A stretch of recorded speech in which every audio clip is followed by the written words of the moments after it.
முக்கியமாக என்னோடய உதவி இயக்குநர்களுக்கு என்னோடய நன்றியை தெரிவிச்சுக்கிறேன்.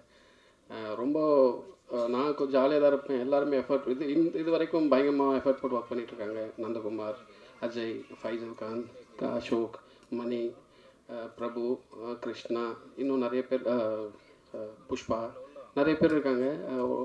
எல்லாருக்கும் என்னோடய வணக்கங்கள், நன்றிகள். Thank you so much.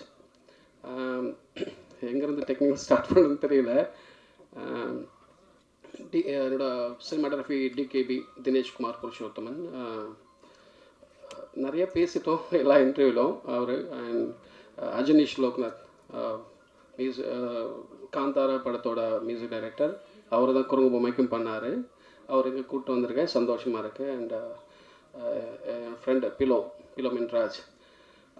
குரங்கு பொம்மையோட ஃபினிஷிங் ஸ்டேஜில் நிறைய சப்போர்ட், கொஞ்சம் ஒரு மாதிரி ரொம்ப அபேண்டடாக ஃபீல் ஆகிடுச்சு எனக்கு. கடைசி டைமில் சப்போர்ட் இல்லாமல் பிலோ தான் எனக்கு வந்து பயங்கர சப்போர்ட் பண்ணி என்னை கடைசி டைமில் ட்ரைவ் பண்ணி ரொம்ப சேஃபாக வச்சுக்கிட்டாரு. அந்த நன்றி எனக்கு ரொம்ப பெருசாக இருக்குது. இந்த படத்தில் அவரோட ஒர்க் வந்து ரொம்ப ஸ்பெஷலாக இருக்கும். கண்டென்ட்டே அவருக்கான ஒரு எடிட்டருக்கு சில தீனி போடும். சில சீன்ஸ் வந்து ஒரு ஹீரோவுக்கு தீனி போடும், அந்த ஆக்டருக்கு எல்லா ஆக்டருக்கு தீனி போடுற மாதிரி பிலோவுக்கு அவரோட எஃபர்ட் எல்லாம் ரொம்ப ஆர்வமாக ஒர்க் பண்ணுறதுக்கான இந்த கண்டென்ட்டில் அவருக்கு ஒர்க் இருக்குது.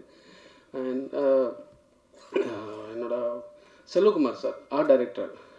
அவர் ரொம்ப மெச்சூர்டான, ரொம்ப சென்சிபிளான இயற்கை இந்த மாதிரி படத்தில் ஒர்க் பண்ணுவார். ரொம்ப சூப்பரான ஒர்க் கொடுத்தாரு. அவர் கூட நிறைய கொலாபரேட் பண்ணி ஒர்க் பண்ணிட்டு இருந்தேன். நிறைய ஒர்க்காக சூப்பராக வந்திருக்கு அவரோட ஒர்க்கு. அவருக்கு என்னோட தேங்க்ஸ். என்னோட எக்ஸிக்யூட்டிவ் ப்ரொடியூசர் குமார் சார். அவர் சுதன் சார்கிட்ட கேட்க முடியாத விஷயங்கள்லாம் அவர்கிட்ட கேட்டு வாங்கிப்பேன். என்னோட ஒரு லைஃப் சார்ந்த கைடு, சப்போர்ட்டு, சில விஷயம் திட்டு வர ஏன்னா தம்பி பண்ணுறேன் அப்படிம்பாரு. அவருக்குங்க ரொம்ப நன்றி நான் தெரிவிச்சுக்கிறேன். டெக்னிக்கல் டீம் எல்லாருக்கும் என்னோட தேங்க்யூ, என்னோட நன்றிகள். யாராவது மிஸ் பண்ணியிருந்தால் மன்னிச்சுக்கோங்க. ஏதோ வளரன்னு நினைக்கிறேன், அட்ஜஸ்ட் பண்ணிக்கோங்க. அப்புறம் எங்கள் சுதன் சார், அவர் எப்படி சொல்கிறதுன்னு தெரியல. திடீர்னு கோவப்படுவார், திடீர்னு சாஃப்டாக இருப்பார், திடீர்னு லவ்வாக பேசுவார். எந்த சமயத்தில் என்னன்னு எனக்கு கண்டே பிடிக்க முடியாது. அவர்கிட்ட அவர் நிறைய படிச்சிருக்காரு. ஆனால் அவருக்கு ஒரு விஷயம் மட்டும் தெரியல. அதுக்கு என்ன பண்ணுறது, அவருக்கு இந்த ஃபோன் அட்டன் பண்ண தெரியாது. எப்படி அட்டன் பண்ணணும்னு தெரியாது.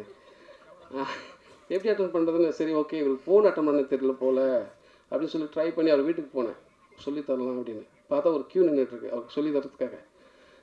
முன்னாடி ஸ்டீவ் ஜாப்ஸ் இருக்காருன்னு நினைக்கிறேன். முன்னாடி லைனில் முன்னாடி அவர் இருக்கார். இப்போ என்னங்க, இல்லை சொல்லுங்கள் சார், ஃபோன் அவருக்கு அட்டன் பண்ண தெரியல, சொல்லிக் கொடுக்க வந்திருக்கேன், ஃபோனே அட்டன் பண்ண மாட்டாரே அப்படின்னு சொல்லி. சாரி சார், சும்மா ஜாலியாக. அப்புறம் வேறு என்ன சொல்கிறதுன்னு தெரியல. ரொம்ப சந்தோஷம். இந்த மாதிரி டீம் அமைறது கஷ்டம். அப்புறம் வந்து நிறைய செலவு பண்ணுறதை பற்றி கவலைப்பட மாட்டார். ஒரு கண்டென்ட்டுக்கு சப்போர்ட் பண்ணிட்டாருன்னா, இந்த கண்டென்ட் ஹோப் நம்பிட்டாருன்னா அவருக்கு வந்து செலவு பண்ணுறதுக்கு இது வரைக்கும் இந்த படத்துக்கு எவ்வளோ செலவாயிருக்கு எனக்கு தெரியாது. அவ்வளோ எனக்கு சப்போஸ் 1 day 2 day ரொம்ப எக்ஸ்ட்ரா ஆகிடுச்சு இந்த ஷெட்யூலில் கொஞ்சம்னா அவர் யோசிச்சு சரி அப்படிம்பாரு. இந்த படம் இவ்வளோ நல்லா வந்ததுக்கு முக்கியமான காரணம் Sudhan sir. Thank you so much sir. And Jagadish, Sudhan sir, Jagadish 2 பேருக்கும் என்னோட நன்றிகள். கல்கி ஷார்ட் ஃபிலிம் வந்து முன்னாடி நான் விஸ்காம் படிக்கும்போது தலைவன் வந்து சினிமா பண்ணிட்டாப்புல. எனக்கு முதல்ல கிடைச்ச நண்பன் கல்கி. அவர் மூலிமா அவருக்கு மெசேஜ் பண்ணுவேன், ஏதாவது உதவி இயக்குனருக்கு கிடைக்குமா அப்படின்னு சொல்லி. அப்படி உருவான நட்பு இது வரைக்கும் தொடர்ந்துட்டுருக்கு. அவர் இந்த படத்தில் காசு பண்ணதில் எனக்கு ரொம்ப சந்தோஷம். இந்த சைனா டி வினோத் அண்ணன் பாருங்க, சைனா டி வினோத் தான் வருது. அவர் வந்து வினோத் சாகர்லாம் தெரியாது. இந்த வரைக்கும் மொபைலில் சைனா டி வினோத் தான் இருக்குது. ஏன்னா அவர் ராம் அண்ணனோட சைனா டின்னு ஒரு படம் ஷார்ட் ஃபிலிம் நடித்தார். எனக்கு ரொம்ப பிடிக்கும் அந்த ஷார்ட் ஃபிலிம். ராமோட எல்லா ஷார்ட் ஃபிலிம் ரொம்ப சூப்பராக இருக்கும். அதில் அப்போ பழக்கம், ஏதாவது காசு பண்ண தோணுச்சு, இது கரெக்டாக அமைஞ்சது. அவரோட ஒர்க் நல்லாயிருக்கு. அண்ட் அபிராம் என்ன சொல்கிறதுன்னு தெரியல, பயங்கர சென்சிபிளான இந்த கொஸ்டின் ஏன் எதுக்கு அப்படியா, அதாவது நம்ம சொல்லிக் கொடுக்குது நம்ம இது இந்த விஷயம் தான் மேம் அப்படின்னா அவர் சொல்லும் போது இல்லை நீங்கள் சொல்லாதீங்க, எனக்கு சொல்லுங்கள், என்ன பண்ண மட்டும் சொல்லுங்கன்னு சொல்லுவாங்க. பின்னாடி எனக்கு ப்ராம்ப்ட் பண்ணுறது, ப்ராம்ப்ட்னா இந்த கற்றுங்க ஒன்று எதோ சொல்கிறது பிடிக்கும் எனக்கு, அவங்க அதெல்லாம் பண்ணாதீங்க அப்படிம்பாங்க. அவங்க என்ன வேணுன்றதில் அவங்க கிளியராக இருந்தாங்க. ரொம்ப சந்தோஷம். நல்ல கேரக்டர், செம்மையான கேரக்டர் அது. அண்ட் மம்தா மோகன்தாஸ் மேம் ரொம்ப ரொம்ப சந்தோஷமாக இருக்குது. நான் உங்களை பற்றி எதிர்பார்த்தது வரை பயங்கர ஸ்வீட்டாக இருக்கீங்க, பிஹேவியர், ஆட்டிடியூட் எல்லாமே. Thank you so much.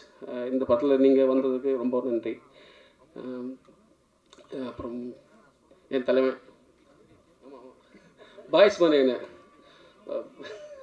அவர் சொல்லுவார், அதை செந்தில்கிட்ட சொல்லுவார், நல்லா தின்ட்டு இருக்கே அப்படின்ற மாதிரி.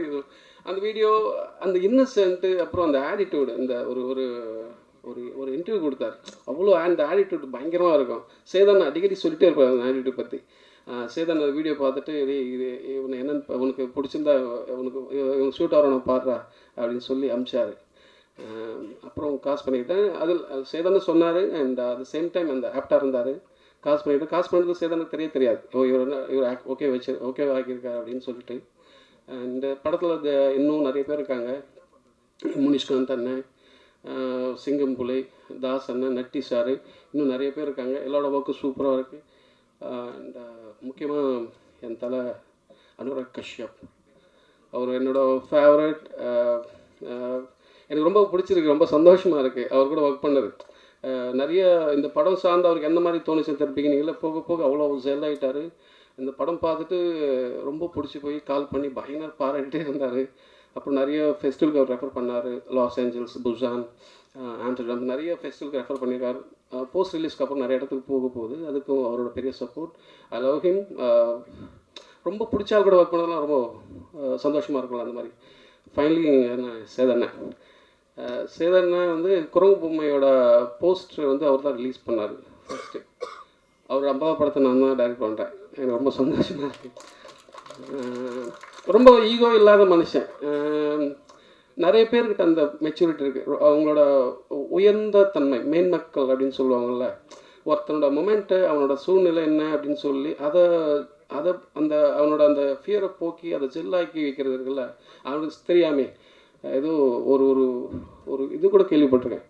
பாலுமந்திர சாருக்கு நிறைய காசு தேவைப்பட்டுச்சு, போய் கமல் சார்கிட்ட போய் கேட்கலாம் அப்படின்னு சொல்லி அவர் வீட்டுக்கோ ஆஃபீஸ்க்கோ போகும்போது போய் கேட்க தயங்கப்பட்டு பேசிகிட்டே இருந்தார் ரொம்ப நேரமாக. கொஞ்ச நேரம் கழித்து ஒரு செக்கு வந்து கமல் சார் போட்டு வந்து பாலுமந்திர சார்கிட்ட கொடுத்தாரான், நம்ம அடுத்த படம் பண்ணுறோம் அப்படின்னு. ஒருத்தரோட தேவையை அவங்களுக்கு தெரியாமே அந்த மொமெண்ட்டுக்கு அந்த கில்ட் கிரியேட் பண்ணாமையோ, இன்ஃபியாரிட்டி காம்ப்ளெக்ஸ் காட்டிக்காமையோ, அது அந்த சேஃப் ஜோனில் கொண்டு போகிற அந்த பக்கம் இருக்குல்ல, அது சேதனகிட்ட எக்கச்சக்கமாக இருக்குது. மற்ற மனசை புரிஞ்சுக்க தானே ஃபஸ்ட்டு மனிதத்தன்மை. I love you so much. Finally Maharaja ரொம்ப ஸ்பெஷலான ஒரு படம். விஜய்ஸ் 50 அது ஒரு ஸ்பெஷல். அதை தாண்டி படத்தில் ரொம்ப ரொம்ப நிறைய விஷயங்கள், யூனிக்னஸ், உங்களை எக்ஸைட் பண்ணுற நிறைய விஷயங்கள் இருக்குது.